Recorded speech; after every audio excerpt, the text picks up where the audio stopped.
கோபுரம் டிவி நேயர்களுக்கு இனிய வணக்கம்.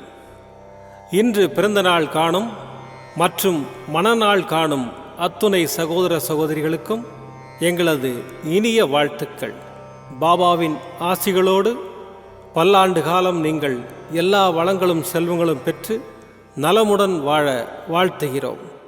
பாபா அழைக்கிறார். அவரின் பொன்மொழிகளை கேட்பதற்காக, நம் பிரச்சனைகளை தீர்த்து வைக்கும் அற்புதமான கூட்டு பிரார்த்தனை செய்வதற்காக, மேலும் மனம் ஒருநிலைப்படவும் மனம் அமைதி பெறவும் அற்புதமான தியானம் செய்யவும் பாபா அழைக்கிறார். பாபா நம் கரங்களை பிடித்து அழைத்துச் சென்று அற்புதம் நிகழ்த்தவிருக்கிறார். வாருங்கள், பாபாவின் பொன்மொழிகளை தரிசனம் செய்வோம். அன்பு குழந்தையே, உன் வாழ்க்கையில் என்ன நடந்ததோ அது நன்றாக நடந்தது. எது நடக்க இருக்கிறதோ அதுவும் நன்றாக நடக்கும். எது நடக்கப் போகின்றதோ அதுவும் நன்றாக நடக்கும் என்ற கீதாச்சாரத்தை நீ அறிவாய். அதைப் போலவே என் குழந்தையான நீ வாழும் வாழ்க்கை என்னும் யுத்த களத்தில் உனக்குண்டான உபதேசத்தை நான் கூறுகின்றேன். உன்னை முதுகில் குத்துபவர்களைக் கண்டு வேதனை கொள்ளாதே. போர்க்களத்தில் புறமுதுகை குத்துபவர்கள் வீரமானவர்கள் அல்ல. அவர்களின் கோழைத்தனம்தான் அவர்களை வீழ்த்தும். யாராக இருந்தாலும் அறம் என்பது ஒன்றே. அதற்கு பல்வேறு முகங்கள் இல்லை. ஒரே முகம்தான். அந்த முகத்தை உன்னிடம் பார்க்கின்றேன். உனது நேர்மை உன்னை வழிநடத்திச் செல்லும். உனக்கான அனைத்தும் விரைவில் கிடைக்கும். உன்னை விட்டு நான் ஒருபோதும் விலகுவதும் இல்லை. என்னை விட்டு உன்னை விலகிப் போகும்படி நான் செய்வதும் இல்லை. நீ ஜெயமாக நல்ல ஆரோக்கியத்துடன் எல்லா செல்வங்களையும் பெற்று சீரும் சிறப்புமாய் நல்ல பெயருடன் மகிழ்ச்சியான வாழ்க்கையை பெறப்போகின்றாய். உன் அப்பா சாயிருக்கிறேன், கவலைப்படாதே. ஓம் சாய்ராம். பாபாவின் அற்புதமான பொன்மொழிகளை தரிசனம் செய்தோம். அடுத்த நிகழ்வு கூட்டு பிரார்த்தனை. நம் மனநலன் சார்ந்த பிரச்சனைகளுக்காகவும் உடல் நலன் சார்ந்த பிரச்சனைகளுக்காகவும் மற்றும் நம் அனைத்து விதமான பிரச்சனைகளுக்காகவும் சாய்நாதரிடம் கூட்டு பிரார்த்தனை செய்வோம். வாருங்கள், இந்த அற்புதமான கூட்டு பிரார்த்தனையை செய்வோம். பிரார்த்தனாஷ்டகம். 8 பிரார்த்தனைகள். சாந்தமான மனம் கொண்ட சாயிநாதரே, அறிவின் சிகரமே, அன்புள்ளம் கொண்டவரே, கருணை கடலே, உண்மையின் இருப்பிடமே, மாயை என்னும் இருளை அகற்றுபவரே, ஜாதி மத பேதங்களுக்கு அப்பாற்பட்டவரே, எங்களின் புரிந்து கொள்ளும் திறமைக்கு அப்பாற்பட்டவரே, அன்பின் இருப்பிடமே, ஷீரடி வாழ் இறைவனே, என்னை காப்பாற்றும், என்னை காப்பாற்றும். ஞான சூரியனே, ஞானத்தை வழங்குபவரே, பக்தர்களின் மனங்களில் உலவிடும் பரமஹம்சரே, அனைத்து நன்மைகளுக்கும் காரணமானவரே, தங்களை சரணடைந்தவரை காப்பவரே, படைக்கும் தொழில் புரியும் பிரம்மாவும் காக்கும் கடவுளான விஷ்ணுவும் நீங்களே. 3 உலகங்களையும் யுகங்கள் முடிவில் தன்னுள் ஐக்கியமாக்கிக் கொள்ளும் ருத்திரனும் தாங்களே. நீங்கள் இல்லாத இடம் இந்த பூமியில் ஏது? எல்லாம் அறிந்த இறைவன் நீங்கள். எங்கள் எல்லோரின் இதயங்களிலும் வசிப்பவரும் நீங்களே. எனது எல்லா குற்றங்களையும் மன்னிக்க வேண்டும் என்று வேண்டி கேட்டுக்கொள்ளுகின்றேன். அலை அலையாய் தொடர்ந்து வரும் சந்தேகங்களையும் மனமயக்கங்களையும் போக்குவீராக. நீங்கள் கோமாதா, நான் பிறந்த இளங்கன்று. நீங்கள் சந்திரன், நான் சந்திரகாந்த கல். தங்கள் பாதங்கள் கங்கை நதி. பணிவுடன் இந்த தாசன் உங்கள் பாதங்களில் தலை வணங்குகிறேன். உங்கள் கைகளை என் தலைமீது வைத்து ஆசை கூறுங்கள். என் கவலைகளும் துன்பங்களும் பறந்தோடட்டும். இந்த கணு தங்களின் தாசன். இந்த 8 துதிகளையும் கூறி நான் உங்களை சாஷ்டாங்கமாக நமஸ்கரிக்கின்றேன். எனது பாவங்கள், துன்பங்கள் மற்றும் ஏழ்மை நிலை இவை யாவும் உடனடியாக விலகி ஓடட்டும். ஓம் சாய்ராம், ஓம் சாய்ராம், ஓம் சாய்ராம். அற்புதமாக கூட்டு பிரார்த்தனை செய்தோம். பாபா நம்முடைய கோரிக்கையை ஏற்று நிச்சயமாக நமக்கு அற்புதங்களை செய்வார் என்பது சத்தியம். இனி கண்களை மூடி பாபாவை மனதில் நிறுத்தி பாபாவின் அற்புதமான சக்தி வாய்ந்த மந்திரத்தை அனுபவிப்போம். சாயி ராமாய வித்மஹே ஆத்மராமாய தீமஹி தன்னோ பாபா பிரச்சோதயாத். சாயி ராமாய வித்மஹே ஆத்மராமாய தீமஹி தன்னோ பாபா பிரச்சோதயாத். சாயி ராமாய வித்மஹே ஆத்மராமாய தீமஹி தன்னோ பாபா பிரச்சோதயாத். சாயி ராமாய வித்மஹே ஆத்மராமாய தீமஹி தன்னோ பாபா பிரச்சோதயாத். சாயி ராமாய வித்மஹே ஆத்மராமாய தீமஹி தன்னோ பாபா பிரச்சோதயாத். சாயி ராமாய வித்மஹே ஆத்மராமாய தீமஹி தன்னோ பாபா பிரச்சோதயாத். சாயி ராமாய வித்மஹே ஆத்மராமாய தீமஹி தன்னோ பாபா பிரச்சோதயாத். சாயி ராமாய வித்மஹே ஆத்மராமாய தீமஹி தன்னோ பாபா பிரச்சோதயாத். சாயி ராமாய வித்மஹே ஆத்மராமாய தீமஹி தன்னோ பாபா பிரச்சோதயாத். சாயி ராமாய வித்மஹே ஆத்மராமாய தீமஹி தன்னோ பாபா பிரச்சோதயாத்.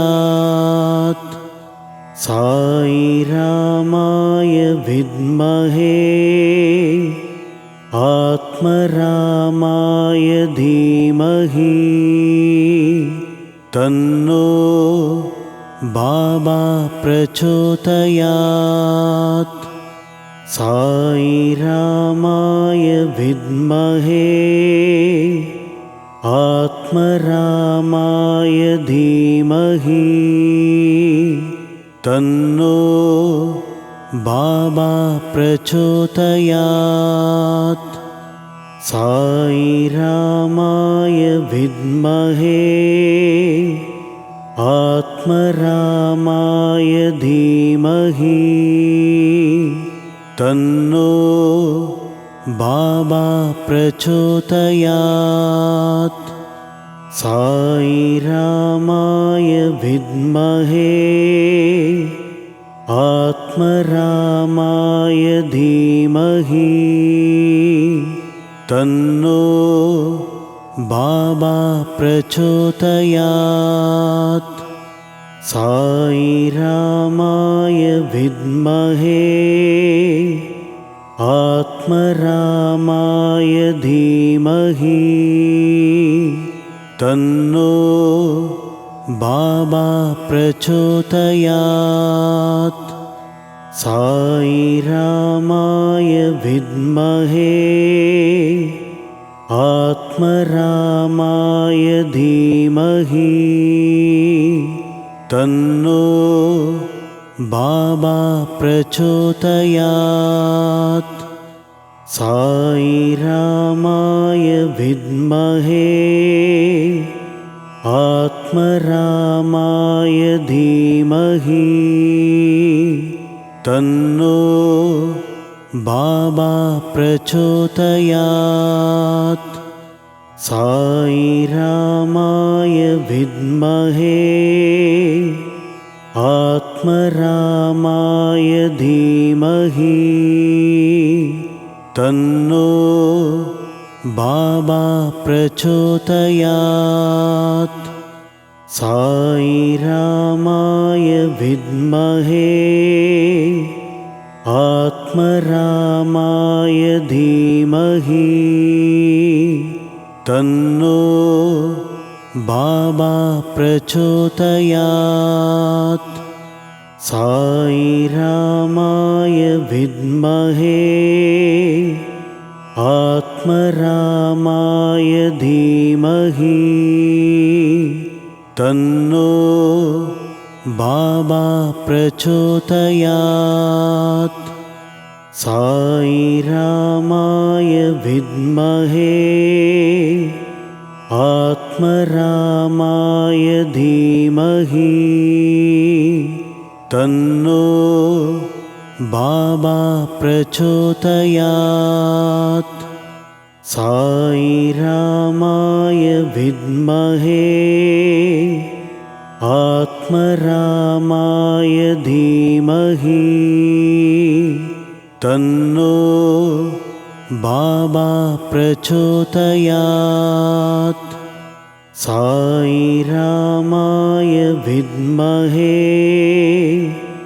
आत्मरामाय धीमहि तन्नो बाबा प्रचोदयात्। साई रामाय विद्महे आत्मरामाय धीमहि तन्नो बाबा प्रचोदयात्। साई रामाय विद्महे आत्मरामाय धीमहि तन्नो बाबा प्रचोदयात्। साई रामाय विद्महे आत्मरामाय धीमहि तन्नो बाबा प्रचोदयात्। साई रामाय विद्महे